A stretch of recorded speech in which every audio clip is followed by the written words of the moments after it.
আসসালামু আলাইকুম রহমতুল্লাহি ওবরাকাতুহু। বন্ধুরা সবাই কেমন আছেন? আমি আলহামদুলিল্লাহ ভালো আছি। আজ আরেকটা ভিডিও নিয়ে হাজির হয়েছি। ভিডিওটি হচ্ছে একটা পুকুরের পাশে যে ফুলগুলো দেখতে পাচ্ছেন, এই ফুলটাকে আমাদের এলাকায় মরক ফুল বলে থাকে। পুকুরের পাশে লাগানো আছে, খুব সুন্দর লাগছিল দেখতে, সেজন্য আমিও ভিডিও না করে থাকতে পারলাম না। পাশে একটা আখের ঝাড়ও দেখা যাচ্ছে, ওখানে লাগানো আছে। পুকুরটার পুরো সাইড দিয়ে এই ফুল গাছগুলো লাগানো ছিল।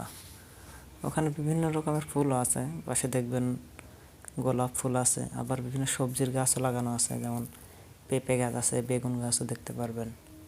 এখানে একটা মানে দেখাশোনা করার জন্য যে থাকে পুকুরে গার্ড, তার একটা ঘরও আছে, সে এখানে রান্না বান্না করে। মোটামুটি আমি ভিডিওটা না করে থাকতে পারলাম না, অনেক সুন্দর লাগছিল জায়গাটা। যাই হোক, আপনারা দেখতে থাকুন, হয়তো ভালো লাগবে আপনাদের।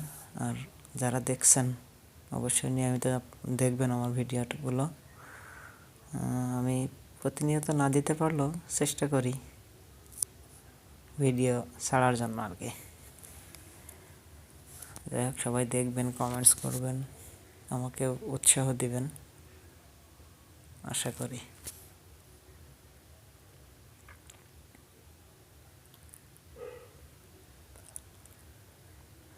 এটা হচ্ছে ঝিনাইদহ জেলার মহেশপুর থানার ঘুগরি পান্তাপাড়া নামক মানে বিলে এই যে পুকুরগুলো দেখছি, এখানে অনেক পুকুর, অসংখ্য পুকুর আছে এখানে।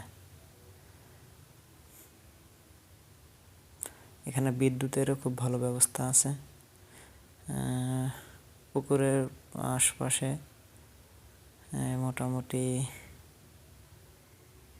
বিদ্যুতের পুরোপুরি ব্যবস্থা আছে। এখানে যত লোক চাষ করে, চাষিদের জন্য আর কি সুব্যবস্থা করা হয়েছে। এই যে দেখুন, পানি দেওয়ার জন্য সেচ পাম্প, তারপরে মাঝখানে যেটা দেখতে পাচ্ছেন ওটা হচ্ছে অ্যারোটার বলে এটাকে।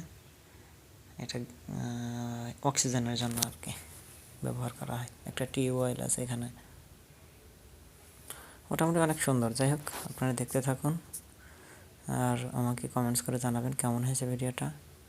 ইনশাআল্লাহ ভবিষ্যতে আরও সুন্দর সুন্দর ভিডিও আমি উপহার দিতে পারবো বলে আশা করছি। আসসালামু আলাইকুম ওয়া রাহমাতুল্লাহ।